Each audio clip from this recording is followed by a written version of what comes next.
할렐루야. 오늘 하루도 하나님의 말씀 가운데 한 발짝 한 발짝 더 깊이 있게 나아가기를 바랍니다. 에스겔 34장에서는 목자들을 향한 하나님의 메시지가 전거됩니다. 이스라엘의 지도자, 영적 지도자들이 목자였는데 자신들의 배만 채우는 그들의 목자. 그래서 여호와께서 이들의 참된 목자가 되어주겠다. 여호와가 이스라엘의 참된 목자가 되면 어떠한 일이 벌어집니까? 36장입니다. 그것은 뭐냐면 완전한 회복입니다. 먼저 34장 16절입니다. 그 잃어버린 자를 내가 찾으며 쫓기는 자를 내가 돌아오게 하며 상한 자를 내가 싸매 주며 병든 자를 내가 강하게 하려니와 살찐 자와 강한 자는 내가 없애고 정의대로 그것들을 먹이리라. 아멘. 버려진 자들, 배고픈 자들, 쫓겨난 자들, 상한 자들, 병든 자들을 다시 회복시켜 주겠다는 겁니다. 그것은 하나님이 친히 이스라엘의 왕이 되어 주실 때요. 마찬가지로 우리들의 삶에 여호와는 누구이십니까? 여호와가 나의 목자이십니까? 여호와가 나의 목자라면 우리는 그 목자의 음성을 듣고 그 말씀에 순종해야 합니다. 예수님께서도 요한복음에 보니까 베드로에게 내 양을 먹이라, 내 양을 치라, 내 양을 먹이라 라고 이야기합니다. 주님의 양입니다. 주님의 양, 내 양이 아니라 주 예수 그리스도의 말씀으로 그들을 치는 겁니다. 내 생각과 내 방법으로 하는 것이 아니라 하나님의 말씀으로 그들을 먹일 때 그것이 참된 양식이 되어서 믿음의 성도들을 살찌우는 능력이 됩니다. 36장에 보면요, 이제 하나님이 어떻게 그들을 회복시켜 주는가. 여러분, 고난이라는 것이, 문제라는 것이 믿지 않는 자에게는 그냥 고통으로 끝납니다. 그러나 믿는 자에게는요, 이유가 있다는 거예요. 하나님은 이유 없는 환난이 없습니다. 이 구약을 통하여서 쭉 말씀을 우리가 읽다 보면 왜 하나님이 이 민족을 심판하시지? 저 민족을 심판하시지? 왜 이스라엘을 심판하시지? 가장 큰 것이 교만이라는 사실이죠. 특히 두로의 왕을 보면 여실하게 보여줍니다. 두로의 왕이 뭐라고 말합니까? 나는 신이다. 이 얘기를 하잖아요. 그럴 때 네가 신이야? 그럼 한번 당해볼래? 하면서 하나님의 심판을 주는 거죠. 이스라엘도 마찬가지예요. 그들은 달랐습니까? 아니죠.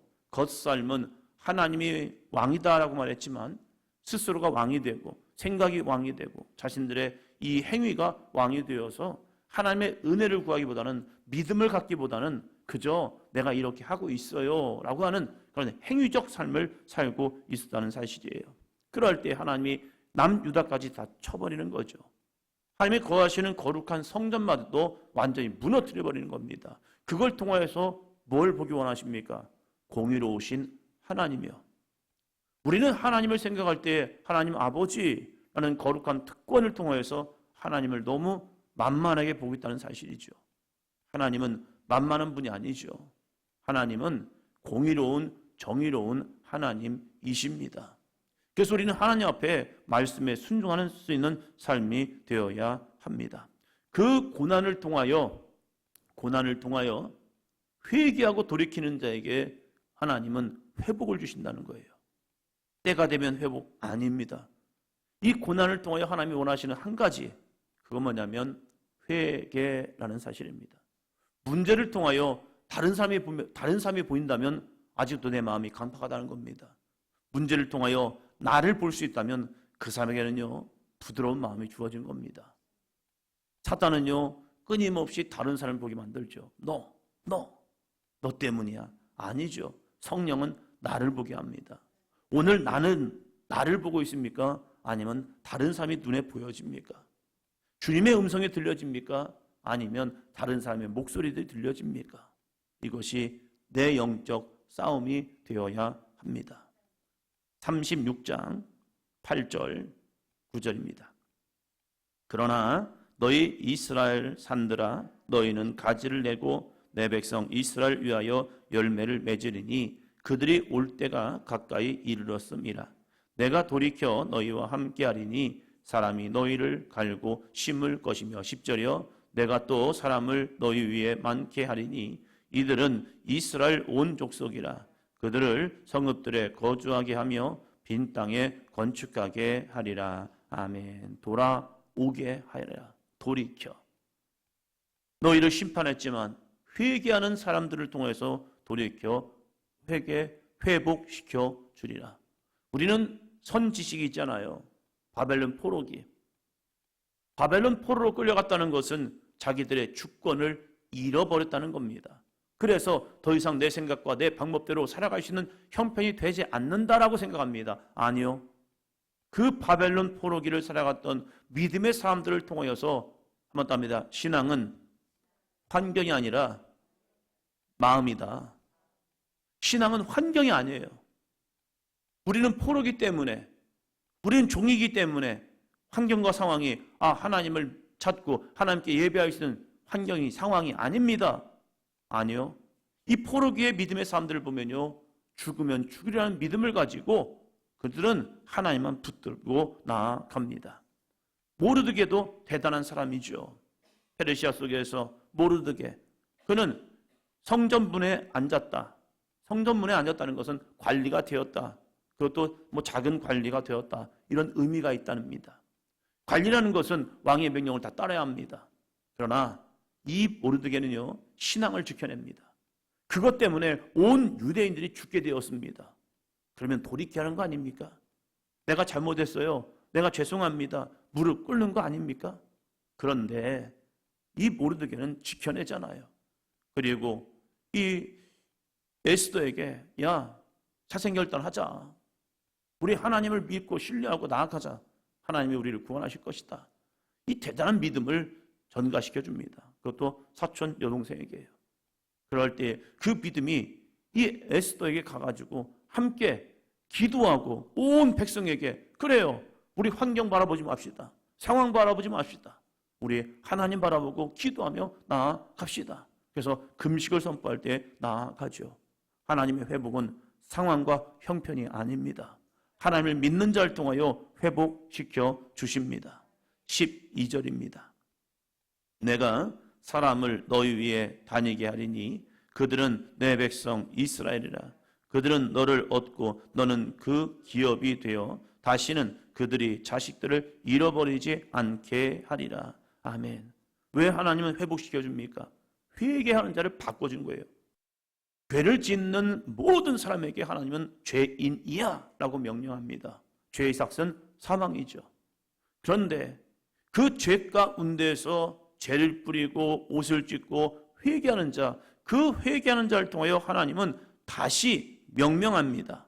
무엇입니까? 그들은 내 백성 이스라엘이라. 그들은 내 백성이라는 거예요. 하나님이 치셨지만, 하나님이 심판하였지만 회개하면, 그래, 너는 내 백성이야. 그들은 너를 얻고 너는 그 기업이 되어 다시는 그들이 자식을 잃어버리지 않게 하리라. 너는 내 백성이니까 내 기업을 받을 자야. 이 은혜가 회복되는 것은요, 회개라는 심령입니다. 회개는 잘못했어요 끝나는 게 아니죠. 돌이키는 거죠. 나의 삶을, 하나님을 바라보지 않던 삶에서 다시 하나님을 바라보는 믿음의 삶, 주님을 붙들지 않던 삶에서 주님을 의지하는 삶, 이것이 회개한 삶이죠. 22절입니다.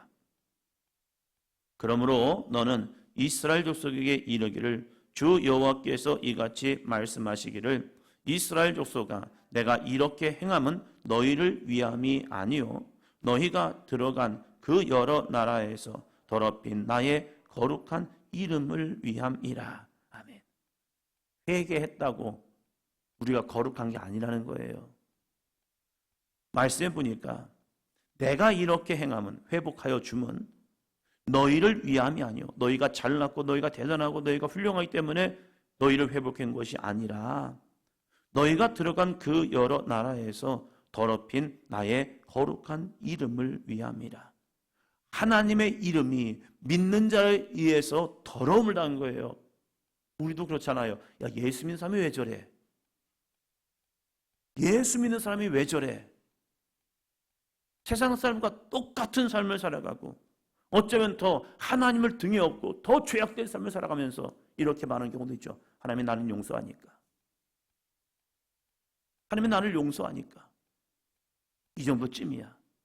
그러면서 하나님의 이름을 더 욕보였다는 거예요. 유대인들이 정말로 바르게 산 유대인들이셨지만 선민의식 때문에 세상 사람들을 얼마나 무시했는데요. 자기들만 잘났고 자기들만 대단해요. 그러니까 그들의 마음속에 영적으로, 뭐 육적으로는 그러지 않았다 할지라도 영적으로 보면 굉장히 선민의식 속에서 다른 사람들은 무시하는 경우가 참 많았어요. 그러한 모습 속에서 그들이 이방인들에게 많은 어려움을 당한 것이 사실이지요. 사탄의 역사만이다? 아니에요. 유대인들의 영적 교만도 많았어요.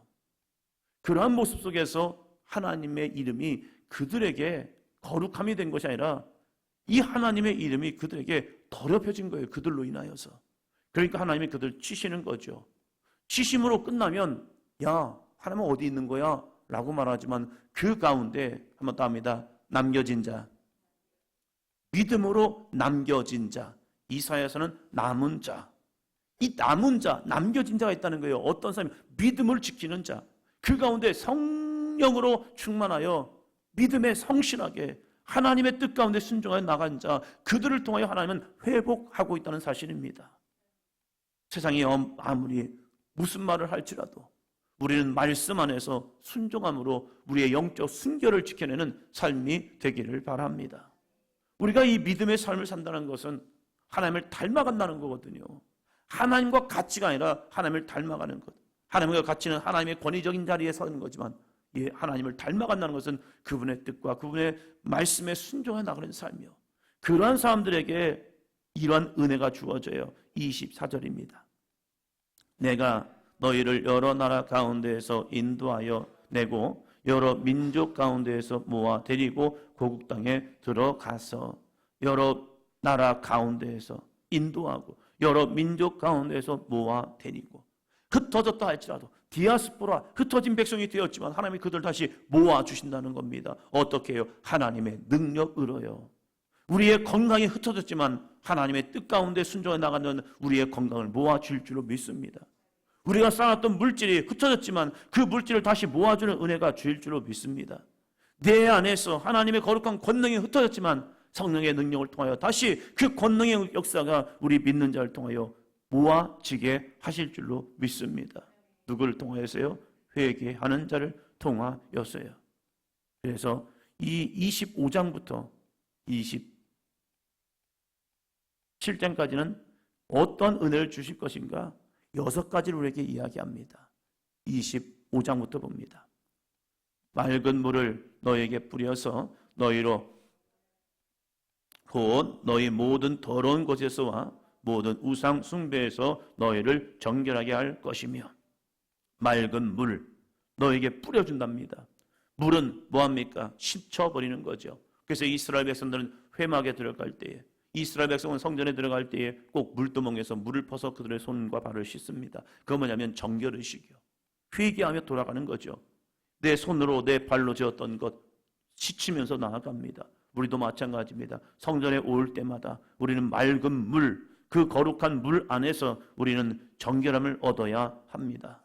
생수 되신 예수 그리스도 안에서 내 심령이 깨끗해지고 내 영혼이 깨끗해지고 내 육신까지도 깨끗함을 입는 삶이 되기를 바랍니다. 씻혀져야 그 다음에 뭔가 이루어지지요. 그래서 모든 것은 회개부터 시작하는 겁니다.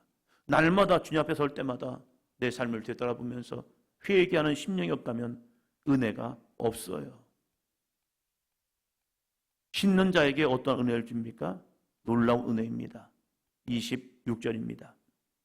또 새 영을 너희 속에 두고 새 마음을 너희에게 주되 너희 육신에서 굳은 마음을 제거하고 부드러운 마음을 줄 것이며 두 번째 새 영을 너희 속에 두고 새 영을 너희 속에 두고 여러분 첫 번째 영이 언제 주어졌습니까?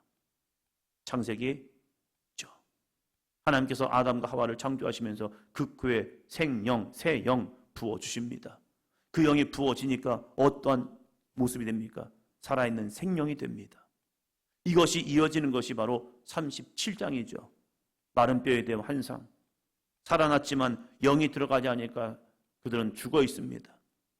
새 영이 들어가니까 어떻게 합니까? 다시 살아난 능력을 경험하게 됩니다. 사도행전 2장에 보니까 성령이 기도하는 성도들에게 임합니다. 그럴 때 그들은 새 사람이 됩니다. 오늘 이 시대의 사람 우리들에게도 새 영, 성령이 너희 속에, 우리 속에 있기를 바랍니다. 구하는 자에게 성령은 오십니다. 성령이 오시면요, 새 마음 주어요. 상처났던 마음에서요, 기쁨의 마음을 줍니다. 눌린 심령이 자유케 됩니다. 악한 사단 마귀에게 지던 영혼이 새 영이 임하면요, 사단 마귀를 이겨냅니다. 그것은 내 능력이 아니라 내 안에 새 영, 성령이 거하시기 때문입니다. 성령이 오시면요, 새 영이 오면요, 세 번째 뭐가 오죠? 다음이잖아요. 새 마음이요. 성령이 오시면, 새 영이 오시면 새 마음이 주어져요. 할 수 없는 마음에서 할 수 있다. 무능한 마음에서 내 안에서 능력 있는 삶으로 변화됩니다. 새 영을 받은 사람은 새 마음이 주어져요.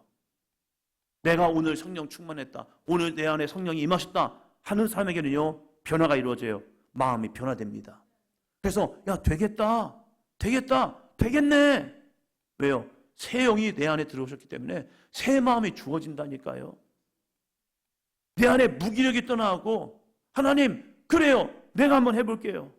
이 마음이 변화된다니까요. 선지자들이 어떻게 선지자가 됩니까? 하나님의 말씀이 주어지고 그 영이 임하시니까 아멘, 순종하며, 내가 누구이게요? 저 어린아이예요. 어린아이 같은 내가 뭘 합니까? 예레미야야, 아니야. 내 속에 내 말을 넣어 주었어. 너는 가능해, 할 수 있어. 아멘 하면서 예레미야가 하나님의 말씀을 전하기 시작하잖아요. 믿음의 사람이 된다는 것은 내가 능력이 아니라 내 안에 능력을 소유하는 겁니다. 근데 그분이 성령 하나님이란 거예요. 세 번째, 그래서 새 마음을 너에게 주신대요. 그래서 새 마음이 주어지니까 어떻게 됩니까? 이어서 너희 육신에서 굳은 마음을 제거하고, 내 안에서 굳은 마음이 제거된대요. 새 마음, 새 영이 주어지고 새 마음이 주어지니까 내 안에서 굳었던 마음, 고정되었던 마음, 내 안에서 정형화된 마음, 이건 이거야, 1 더하기 1은 2야, 여기에 고정됐던 마음이 새 마음이 주어지니까 아니구나, 1 더하기 1은 만이 될 수 있고 억이 될 수도 있구나, 1 더하기 1은 0이 될 수도 있구나. 하나님이 주신 마음을 통하여 꿈을 가지고, 비전을 가지고, 환상을 가지고 기도하기를 시작한다는 겁니다. 이것이 요엘서죠. 요엘서에서는 영을 받은 사람이, 여호와의 영을 받는 사람이 어떻게 다시 회복되어 꿈과 소망과 비전을 선포하며 나가느냐, 그것은요, 내 안에 굳은 마음이 제거되었기 때문이에요. 우리는 날마다 이 굳은 마음을 제거해야 합니다. 굳은 마음을 제거하니까 그 다음에 무엇이 나타납니까? 부드러운 마음이 주어지는 거죠. 이 부드러운 마음, 이것을 예수님께서는 좋은 밭이래요. 똑같은 곳에 똑같은 씨앗이 심겨졌지만 어떤 것은요, 새들이 와서 먹어버리고, 어떤 것을 보니까 좀 자라나요. 그러다가 뿌리를 내리지 못하니까 말라 죽어버렸고, 어떤 것은 자라지만 가시가 기운을 막음을 통하여 열매를 맺지 못해요. 그러나 좋은 밭에 심겨지니까 30배, 60배, 100배의 결실을 맺게 되는 거죠. 하나님의 말씀이 똑같이 뿌려집니다. 그런데 부드러운 마음 속에는, 그들 안에는요, 열매가 맺혀져요. 우리의 심령이 이 맑은 물로 우리를 정결케 하고 새 영을 받으시길 바랍니다. 그 마음에 새 마음으로 주어지고 우리 육신에서 굳은 마음을 제거하십시오. 그러면 우리의 부드러운 마음이 다시 일어나요. 왜? 그러면 우리는 하나님의 자녀이기 때문에 그래요. 우리가 죄로 인해서 굳었던 마음을 성령의 능력으로 부드러운 마음을 주면 그것 속에 또 이렇게 되죠. 또 27절, 또 내 영을 너희 속에 두어, 이제는 영의 사람이 되죠. 로마서에서 말씀하는 육신의 생각을 이기고 새 영의 사람이 됩니다. 이것은 날마다 성령 충만해야 가능한 거예요. 내 마음을 끊임없이 기경하고 기경해야 부드러운 마음이 주어져요. 밭도 로타리 자금 해놔도 조금만 지나면요, 굳어져요. 그래서 부드러워질 때 그때 씨를 심는 거죠. 어느 순간이 되면 말라버리고 굳어진단 말이에요. 그래서 회개는 날마다 주어져야 합니다. 어저께 했는데 오늘 또 하는 거죠. 부드러운 마음 달라고요. 그래서 새 영이 내 안에 끊임없이 거할 수 있도록 에스겔을 통하여 그렇잖아요. 한 번 성전이 영원한 성전입니까? 아니에요. 에스겔을 통해서 끊임없이 전하는 것은 한 번 구원받고 구원받는 것이 아니라 그 구원의 감격을 내 안에 소유하고 첫사랑을 잃어버리지 말고 끝까지 그 믿음으로 가져갈 수 있는 삶이 되어야 합니다. 그게 뭔데요? 그게 뭔데요? 우리가 날마다 회개하여 주님 앞에 나아갑니다. 그 회개하는 삶에 무엇이 저 사람 진짜 회개했구나 나타나는데요. 6번째, 너희로 내 율례를 행하게 하리니 너희가 내 규례를 지켜 행할지라. 하나님의 영의 사람들을 보니까요, 어느 시대와 환경을 막론하고 영의 사람들은요, 내가 성령 충만하니까 이제는 나 자유해, 내 마음대로 살아가, 이게 아니라 영에 충만한 사람들의 모습을 보면요, 철저하게 말씀으로 들어갑니다. 루터, 지빙글리, 이러한 종교 개혁자들의 모습을 보면요, 오직 믿음을 통한 구원을 얘기해요. 믿음으로 구원받습니다. 근데 그들은 철저하게 말씀에 순종합니다. 이게 종교 개혁을 이루어요. 오늘 이 시대도 마찬가지입니다. 영의 사람들은 그 영의 자유를 가지고 이 바울이 얘기하는 것처럼 다시 육체의 기회를 삼아서 죄를 짓는 것이 아니라 그 육체의 기회를 통하여 철저하게 말씀에 순종하는 삶을 살아가요. 너희로 내 율례를 행하게 하리니 너희가 내 규례를 지켜 행할지라. 말씀에 순종하려는 거예요.